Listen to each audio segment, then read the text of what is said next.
शादी को अभी कुछ दिन ही हुए थे और आज काम वाली भी नहीं आई थी, इसीलिए अदिति बर्तन धोने लगी। धोते धोते उसके हाथ से कांच का कप गिरकर टूट गया। कप टूटते ही वो डरने लगी कि उसकी सास अब उसे बातें सुनाएगी। आवाज से सास दौड़ी आई और बोली, बेटी क्या हुआ? अदिति बोली, पता नहीं माँ, ध्यान रखते हुए भी कैसे मेरे हाथ से कप गिरकर टूट गया। पर सास बोली, बेटी चिंता न कर, कप ही तो टूटा है, तुम्हें चोट तो नहीं आई।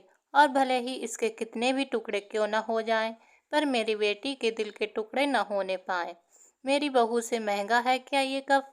और हाँ, तुझे अभी ये सब करने की क्या ज़रूरत है? मेहंदी भी नहीं उतरी अभी तेरे हाथों से।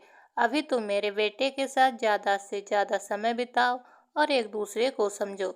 सास ने अपनी बेटी को बुलाया और कहा, ज्योति इधर आकर अपनी भाभी का ख्याल रखो, अभी इस घर में नई नई आई है।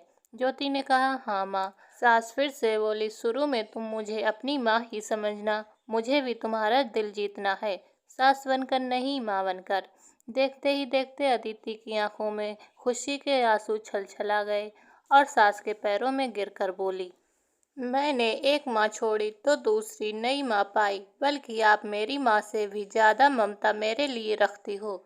यदि घर में ये कफ टूट जाता तो माँ भी दो बातें कहे बिना नहीं रहती। रात को अदिति की नींद ही उड़ गई। रह रहकर शाम की घटना याद आ रही थी। सास के बारे में उसकी जो सोच थी, उसके विपरीत सास का व्यवहार पाया। उसका भी कसूर न था ऐसा सोचना, क्योंकि उसने लोगों के मुंह से बुरी सास के बारे में ही सुना था। अदिति अपने अतीत में खो गई। उसे याद आया कि कुछ साल पहले उसके भाई की शादी हुई थी। मेहंदी का रंग उतरने से पहले ही माँ ने भाभी पर काम की पूरी जिम्मेदारी डाल दी थी और अपने ही नियम और कानून के हिसाब से भाभी को चलने के लिए मजबूर कर दिया। माँ ने भाभी को घर में एडजस्ट होने में जरा भी वक्त नहीं दिया।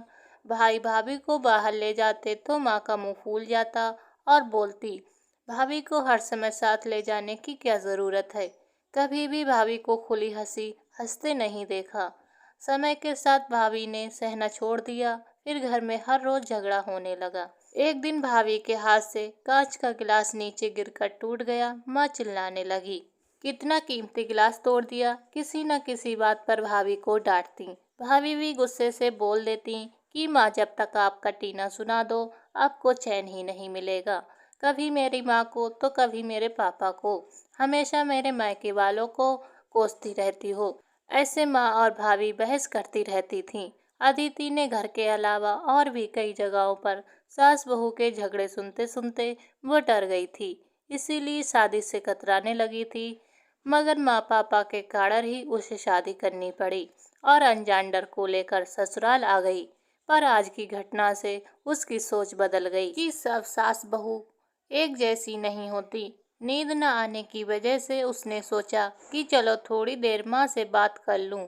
माँ ने इतनी रात को फ़ोन करते देख कहा, बेटी सब ठीक है ना? कहीं तुम्हारे पति या सास से झगड़ा तो नहीं हो गया? अदिति बोली, नहीं माँ, ऐसा कुछ नहीं है। मालूम है माँ, आज मेरे हाथ से कांच का गिलास नीचे गिरकर टूट गया, तभी सासू माँ आ गईं। मेरे आगे बोलने से पहले माँ ने बोलना शुरू कर दिया, बेटा फिर तेरी सास के चिल्लाने पर तूने अच्छे से जवाब दिया। हाँ बेटा, दब कर नहीं रहना, तुम एक पढ़ी लिखी और अच्छी लड़की हो, तुम में कोई कमी नहीं है, इसीलिए कभी भी सुनना मत।